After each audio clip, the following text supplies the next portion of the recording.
Joining me now from our bureau in New York City, former head of biostatistics, epidemiology, and research design at Rockefeller University, Knut Wittkowski, PhD. Knut, herd immunity.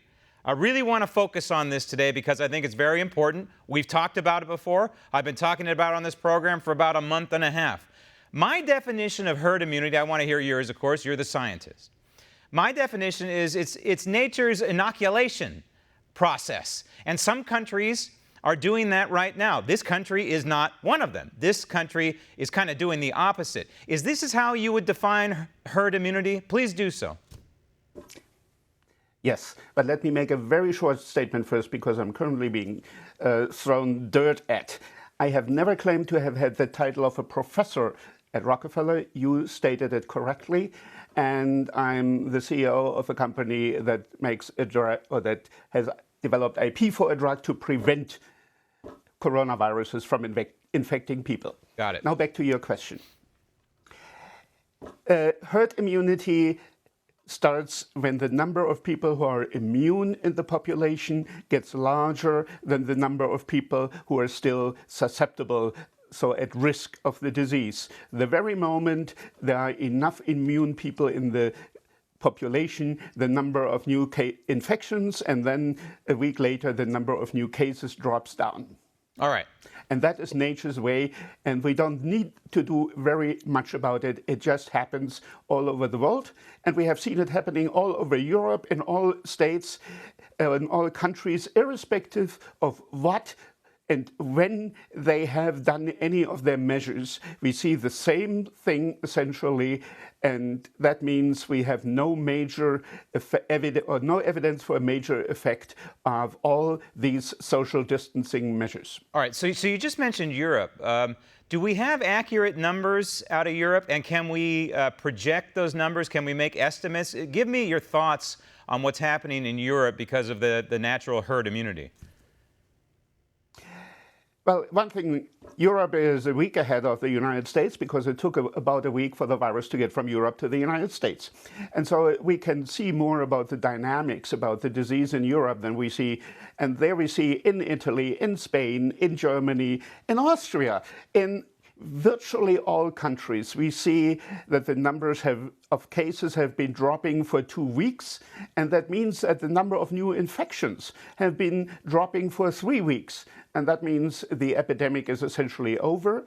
In Germany, the Scientific Advisory Board for the government, the Leopoldina, has advised the government to open schools as soon as possible, because that is one of the most urgent things to do to enforce the buildup of herd immunity and shorten the duration of the epidemic. And in this country, we're doing exactly the opposite. We should point out that some of the societies in Europe, and hopefully we'll have time to get to that, but some of the societies in Europe are allowing their economies, their businesses, schools, as you mentioned, what have you, life to get back to normal. And so that's an important component in establishment of herd immunity. I have a couple of articles. The first one I want to quote from Knut is out of this scientific publication. Early draconian social distancing may be suboptimal. The COVID-19 epidemic will not end until populations acquire herd immunity.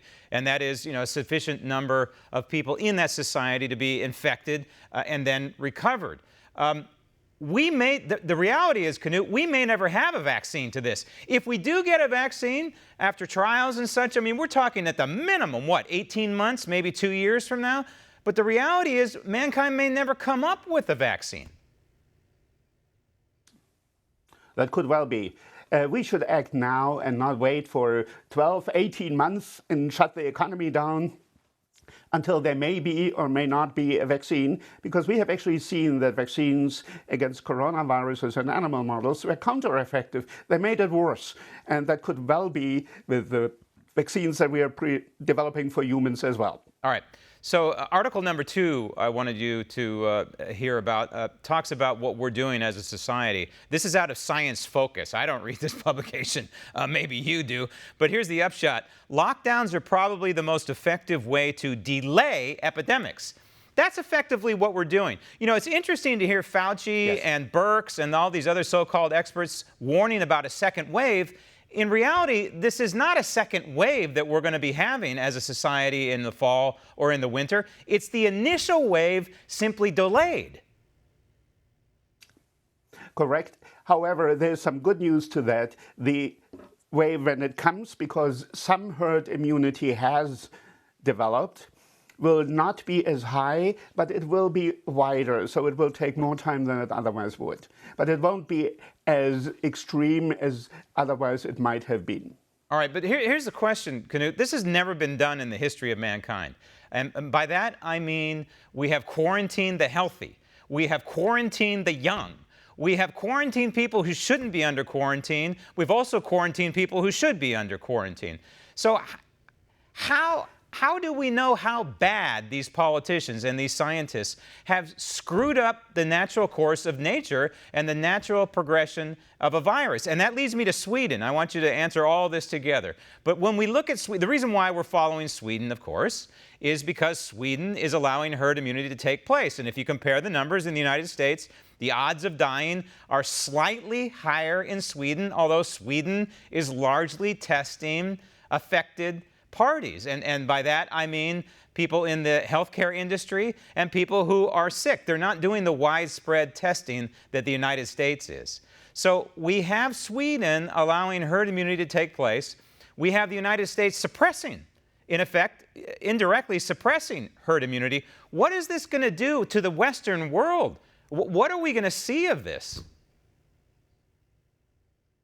Well, we don't see a massive difference, at least not a difference that would justify shutting down the economy, letting more than 22 million people in the US lose their job, having bankruptcies all over the place.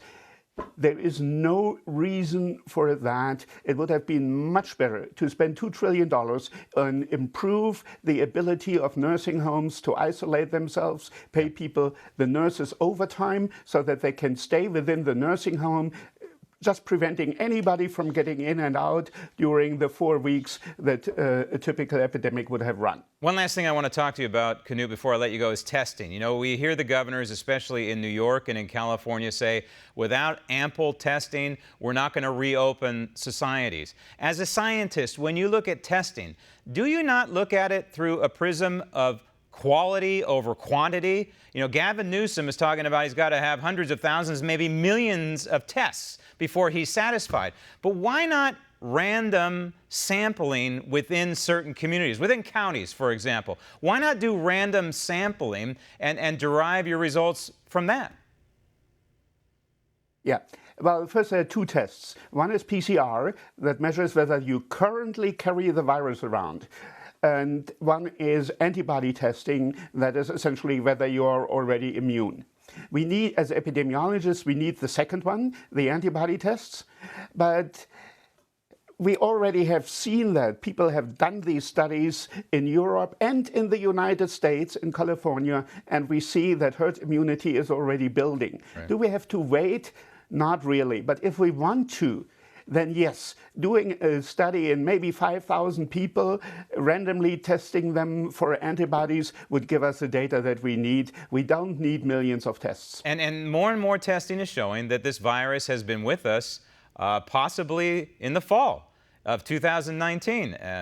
That's why one of the reasons why they call it COVID 2019. COVID-19 is because it was discovered in the year 2019, which only makes sense that probably it was among us back then. And again, herd immunity was starting to spread in our society until these governors decided to shut it down. Knut, thank you.